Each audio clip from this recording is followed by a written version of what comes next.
போன கிளாஸ்ல 11th chemistry unit 8 physical and chemical equilibrium lesson la irundhu derivation of equilibrium constant Kp Kc for the formation of hydrogen iodide தான் பார்க்க போறோம். அதாவது hydrogen iodide form பண்ணக்கூடிய ஒரு ரியாக்ஷனோட Kp and Kc value என்ன அப்படிங்கறது தான் நம்மளுடைய क्वेश्चन. இப்போ ஃபர்ஸ்ட் நம்ம என்ன எழுதணும்னா formation of hydrogen iodide அந்த ரியாக்ஷன் எழுதலாம்.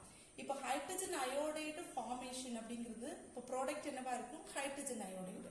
ஸோ ஹைட்ரஜன் அயோடைடு ப்ராடக்டா கிடைக்கணும்னா நமக்கு என்னெல்லாம் ரியாக்டன்ஸ் தேவை ஹைட்ரஜனும் அயோடினும். அப்போ ஹைட்ரஜனுங்கிறதும் டயட்டாமிக் மாலிகுல் அயோடினுங்கிறது என்னது டயட்டாமிக் மாலிகுல்.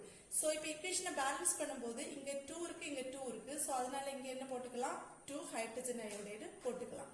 அதாவது இப்போ இதோட Kc வேல்யூ நம்ம எழுதுறோம் equilibrium concentration Kc is equal to இது எப்படி எழுதிக்கலாம் active mass of the product இல்லனா concentration of product divided by concentration of reactant. இப்போ நமக்கு தெரியும் இந்த ரியாக்ஷன்ல ரியாக்டன்ஸ் என்னதெல்லாம் ஹைட்ரஜனும் அயோடினுங்கிறது ரியாக்டன்ஸ், ஹைட்ரஜன் அயோடைடுங்கிறது இங்க என்னது ப்ராடக்ட். ஸோ இதோட கான்சன்ட்ரேஷன் போடும்போது ஃபர்ஸ்ட் என்ன போடணும் ப்ராடக்டோட கான்சன்ட்ரேஷன் போடுறோம்.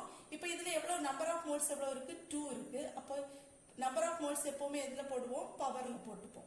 ஸோ டிவைடட் பை ப்ராடக்ட் 1 தான் இருக்கு. ஸோ 1 மட்டும் போட்டிருக்கோம்.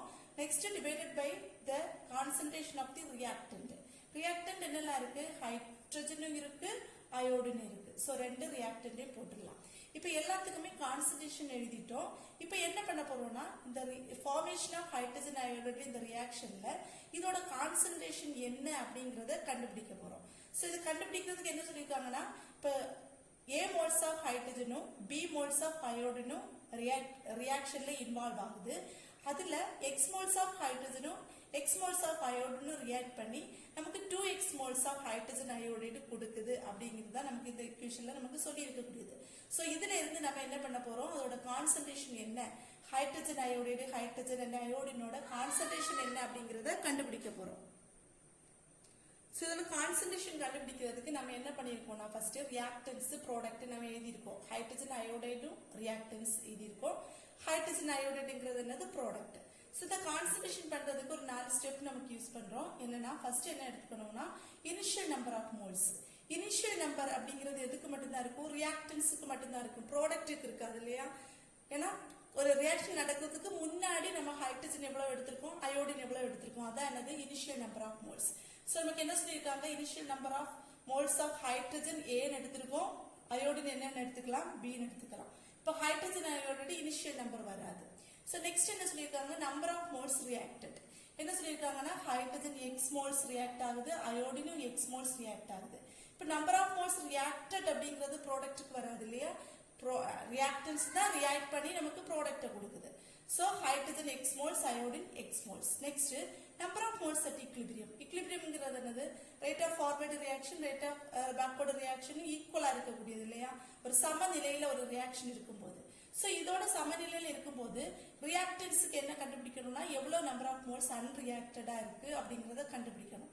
ப்ராடக்ட்ல என்ன கண்டுபிடிக்க போறோம் எவ்வளவு ரியாக்ட் ஆயிருக்கு அப்படிங்கறத கண்டுபிடிக்க போறோம். சோ அன்ரியாக்டட் எப்படி கண்டுபிடிக்கலாம் டோட்டலா A மோல்ஸ் எடுத்திருக்கோம் அதுல X மோல்ஸ் ரியாக்ட் ஆயிருக்கு அப்படின்னா அன்ரியாக்டட் என்ன பண்ணலாம் டோட்டல் நம்பர் ஆஃப் மோல்ஸ்ல இருந்து X number of moles minus பண்றோம் இல்லையா. அப்ப என்ன வரும் A மைனஸ் X மோல்ஸ் இங்க என்ன வரும் B minus X moles. So product என்ன சொன்னோம் எவ்வளவு நம்பர் ஆஃப் மோல்ஸ் ரியாக்டடா இருக்கு ஹைட்ரஜன்ல X மோல்ஸ் ரியாக்டடா இருக்கு அயோடின்ல என்னது X மோல்ஸ் ரியாக்டடா இருக்கு. சோ டோட்டலா எவ்வளவு மோல்ஸ் நமக்கு கிடைச்சது 2x. நம்ம ஈக்குவேஷன் பேலன்ஸ் பண்ணும்போதே நமக்கு ஒரு 2 போட்டோம்ல. சோ அதனால இங்க என்னன்னு போட்டுக்கலாம் 2x அப்படின்னு போட்டுக்கலாம். சோ நெக்ஸ்ட் இது என்னது மோலார் கான்சன்ட்ரேஷன் இல்லன்னா என்னன்னு சொல்லலாம் ஆக்டிவ் மாஸ் அப்படின்னு சொல்லிக்கலாம். இப்போ ஆக்டிவ் மாஸுக்கு ஆல்ரெடி நம்ம ஒரு ஃபார்முலா பார்த்திருப்போம். Active mass is equal to என்னது N by B. இங்க என்னங்கிறது நம்ம என்ன எடுக்க போறோம்னா number of moles at equilibrium. ஒரு ரியாக்ஷன் முடிச்சு அது சமநிலையில இருக்கும்போது ரியாக்டன்ஸ்ல எவ்வளவு இருக்கு ப்ராடக்ட்ல எவ்வளவு இருக்கு அத V ஆல டிவைட் பண்ணி நம்ம என்ன பண்றோம் கண்டுபிடிக்க போறோம். சோ மோலார் கான்சன்ட்ரேஷனுக்கு N by B னா N is equal to என்னன்னு சொன்னோம் A minus X. So by B போட்டுக்கலாம். இது என்னது B minus X by B. இங்க என்னது இருக்கு 2X by B. சோ இதுதான் நமக்கு கிடைச்ச என்னது கான்சன்ட்ரேஷன் சரியா. எதுக்கெல்லாம் ஹைட்ரஜனோட கான்சன்ட்ரேஷன் அயோடினோட கான்சன்ட்ரேஷன் அண்ட் ஹைட்ரஜன் அயோடைடோட கான்சன்ட்ரேஷன் நம்ம கண்டுபிடிச்சிட்டோம். ஸோ இந்த கான்சன்ட்ரேஷன் நம்ம என்ன பண்றோம், கேசி வேல்யூ நம்ம ஆல்ரெடி கேசி வேல்யூ என்ன எழுதியிருக்கோம்ல அதுல சப்ஸ்டியூட் பண்ணி கேசி என்ன வருது அப்படிங்கறத பார்க்கலாம். ஸோ கேசி வேல்யூ நம்ம எழுதியிருந்தோம். இப்போ நம்ம என்ன கண்டுபிடிச்சிருக்கோம், ஒவ்வொன்னோட கான்சன்ட்ரேஷன் கண்டுபிடிச்சிருக்கோம், hydrogen iodine hydrogen iodide. So இந்த கான்சன்ட்ரேஷன் வேல்யூவை நம்ம இதை சப்ஸ்டியூட் பண்ணிக்கலாம். அப்ப என்ன கிடைக்கும், Kc is equal to ஹைட்ரஜன் அயோடைடுக்கு என்ன வேல்யூ இருக்கு 2x by b. இப்ப 2x by b நமக்கு இங்க 2 நம்பர் ஆஃப் மோல்ஸ் 2 இருந்துச்சுல, அப்ப இதை நம்ம என்ன பண்ணணும் ஸ்கொயர் போட்டுக்கலாம். Divided by h2. h2 ஓட வேல்யூ என்னது a minus x by b. h2 ஓட வேல்யூ என்னது b minus x by b. சரியா? இப்ப நம்ம இதை என்ன பண்ணிக்கலாம், அதாவது ஸ்கொயர் அப்படிங்கிறது என்னது 2 square x square b square அப்படி தானே ஒவ்வொன்றுக்கும் ஸ்கொயரிங் பண்ணுவோம். அப்ப 2 ஸ்கொயர்ங்கிற போது என்ன வரும் 4 வரும்.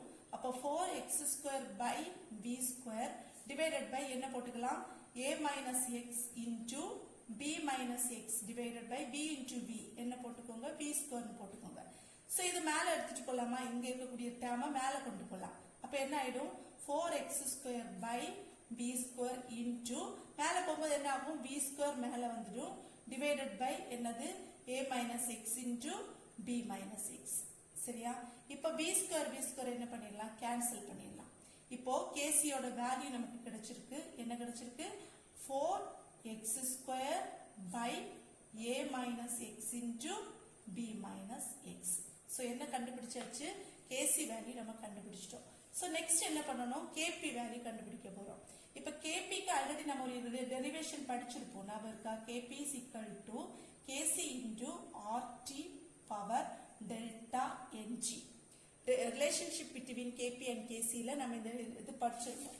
சோ இதுல டெல்டா ng அப்படிங்கறது நம்ம என்னன்னு படிச்சிருந்தோம், அதாவது difference between sum of the number of moles in the of the product and sum of the number of moles of the reactant அப்படின்னு படிச்சிருப்போம். அதாவது நம்ம ஒரு ரியாக்ஷன் நம்ம என்ன எடுத்திருக்கோம், ஃபார்மேஷன் ஆஃப் ஹைட்ரஜன் அயோடைடு அப்படின்னா என்னது H2 plus I2 gives 2 hydrogen அயோடைடுங்கிறது நம்மளோட ரியாக்ஷன். இப்போ இதுல என்ன சொல்லிருக்காங்கன்னா டெல்டா என்ஜிங்கிறது ப்ராடக்ட்ல டோட்டல் நம்பர்ஸ் எவ்வளவோ அதுக்கும் ரியாக்டன்ஸ்ல இருக்கக்கூடிய டோட்டல் நம்பர்ஸ் உள்ள டிஃபரன்ஸ் தான் நம்ம என்ன எடுத்துப்போம் டெல்டா என்ஜி. அப்போ இங்க டோட்டல் நம்பர் எவ்வளவு இருக்கு ப்ராடக்ட்ல, அதாவது delta n g is equal to இங்க 2 இருக்கு மைனஸ் இங்க ரியாக்டன்ஸ் எவ்வளவு இருக்குன்னு பார்க்கலாம், இங்க 1 மோல் இங்க 1 மோல். சோ டோட்டல் என்னது 2 மோல். சோ ரெண்டும் மைனஸ் பண்ணோம்னா என்ன கிடைக்கும் 0. அப்போ என்ன கிடைச்சிச்சு kp is equal to kc into rt power 0. a power 0 னா என்ன எடுப்போம் 1 எடுப்போம்ல, அதே மாதிரி rt power 0 னு என்ன எடுத்துக்கலாம் 1. அப்போ kp is equal to என்ன ஆயிடுச்சு kc ஆயிடுச்சு. அதாவது என்ன மீனிங்னா kc வேல்யூ என்னவோ அதுவும் kp வேல்யூ ஈக்குவலா இருக்கும். அப்ப kc வேல்யூ நமக்கு என்ன கண்டுபிடிச்சிருக்கோமோ அதுதான் என்னது கிடைக்குது kp வேல்யூ. அப்ப kp is equal to என்னதான் வரும், kp is equal to 4x square by a minus x into b minus x.